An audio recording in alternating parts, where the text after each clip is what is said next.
நிறைய தாய்மார்களுக்கு குழந்தைகளுக்கு எப்பொழுதிலிருந்து நான் வெஜிடேரியன், அதாவது மாமிசங்கள் போன்ற உணவுகளை கொடுக்க ஆரம்பிக்கலாம் என்ற சந்தேகம் நிரம்ப தாய்மார்களுக்கு உண்டு.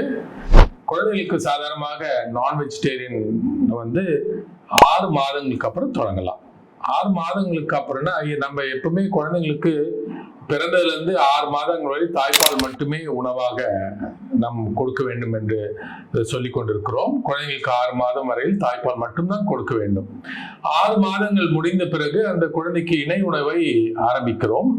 இந்த இணை உணவை ஆரம்பிக்கும் போதே குழந்தைகளுக்கு முதலாவதாக கொடுக்க மாமிசம் என்று சொல்ல முட்டைகளை, ஃபுல் பாயில்ட் எக், முழுதாக வெந்த கோழி முட்டையை குழந்தைங்களுக்கு நாம் புகட்ட ஆரம்பிக்கலாம்.